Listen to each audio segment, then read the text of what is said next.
A good Erev Shabbos. Some 4 billion people, half the population of the world, are involved in elections for political leaders in the year 2024. The vote that just happened a few weeks ago in India and those this week in the UK and France are going to change the political landscape in many ways. Although, according to The Economist, at least the one that's set to happen in the United States 4 months from now is the one that people are holding their breath for. It's certainly tense and dramatic, if you like drama. I like drama, but this one's making me feel nauseous. Like it says in the good book, there is nothing new under the sun. The parsha that we read this week talks about the challenge of leadership and the challenge to leadership. In simple terms, a cousin of Moshe Rabbeinu, named Korach, who gives the parsha its name, challenges his cousin Moshe's leadership, and not on the flimsiest of grounds. Korach questions Moshe's role and his motives, especially his appointing his brother Aaron to the high priesthood. That's what really gets Korach's goat. He says, "Hey Moshe, doesn't the Torah itself say that the entire nation is a mamleches kohanim and a goy kadosh, a kingdom of priests and a holy nation? Why have you set yourself, and especially your brother, above everybody else? What gives?"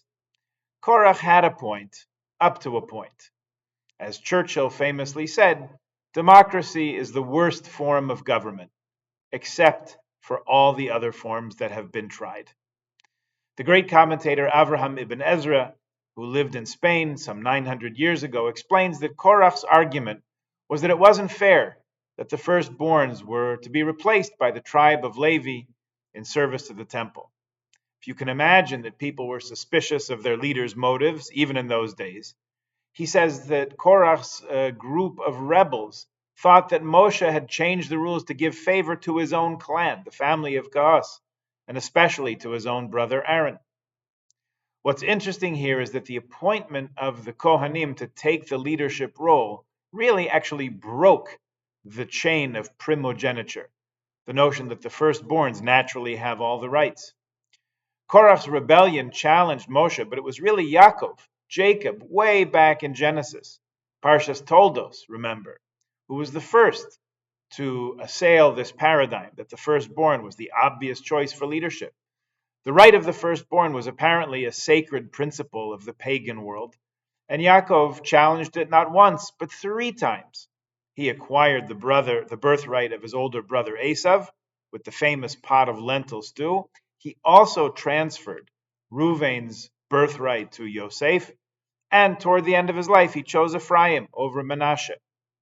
If the firstborn always had the strongest claim, then Yaakov's leadership itself as one of the patriarchs would have no grounding, and certainly our history would have unfolded differently than it did.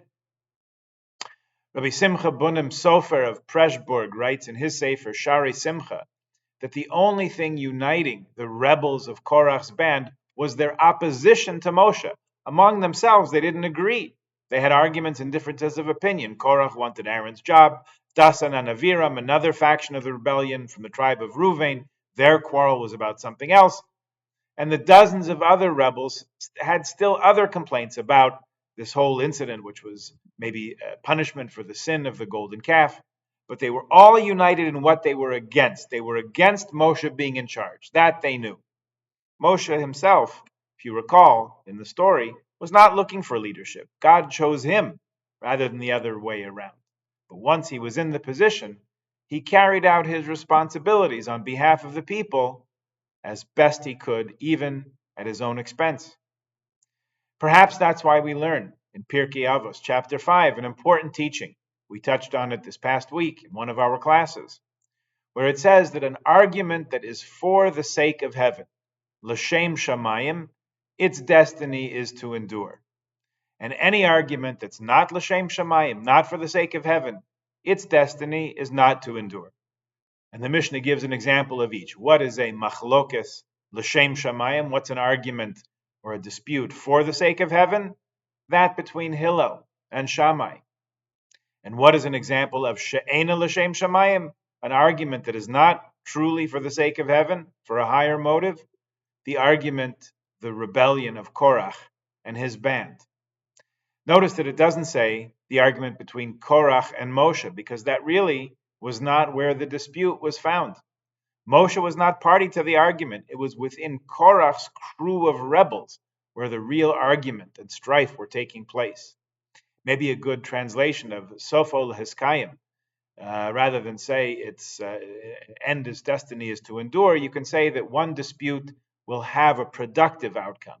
And the argument that's not for the sake of heaven will not have a productive outcome. Leadership in the Jewish world remains contentious, in case you didn't notice, and in the religious subworld, which is yet different than Israeli politics, it also endures. In the yeshiva world, it has to do with who gets to marry the Rosh Yeshiva's daughter and become the next Rosh Yeshiva. Or as one wag put it, Judaism is the only culture where the nerdy boy with the thick glasses actually gets to marry the pretty girl. In the Hasidic world, it was originally intended not to be a leadership by dynasty. In other words, it would be the outstanding student who succeeded the teacher. That lasted for about one generation. Of the two students, main disciples of the Baal Shem Tov, one followed their teacher and assumed the mantle of leadership, and he had many students. Each of those became leaders in their own right. Our Tuesday group just finished studying about a number of them recently. And then after that generation, it became a dynasty, became a set of dynasties, as leadership passed from father to son, or at least somehow through dynastic succession. That's largely where it is today. And although leadership is disputed, sometimes fragmented in some circles, in the worlds of Satmar and Belz and Ger and Babov, among the most notable, heredity usually has the strongest claim on succession. Let me just add one odd note on leadership, which I learned today. At the moment, as we speak, there is no chief rabbi of Israel. Usually there is not one but two, one for Ashkenazim and another chief rabbi for the Sephardim. These happen to be elected in a fairly democratic, fairly representative, fairly transparent process by some 150 electors who represent the religious councils as well as secular leaders chosen from the municipal councils and from the Knesset. The two chief rabbis who just stepped down at the end of their 10-year terms this week were, interestingly enough, believe it or don't, both sons of previous chief rabbis, in case you were worried that hereditary dynasties were a thing of the past. And as of best I know today, no elections or even candidates or process have been announced.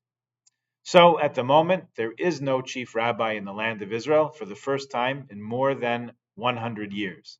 Some people are probably pretty happy about that.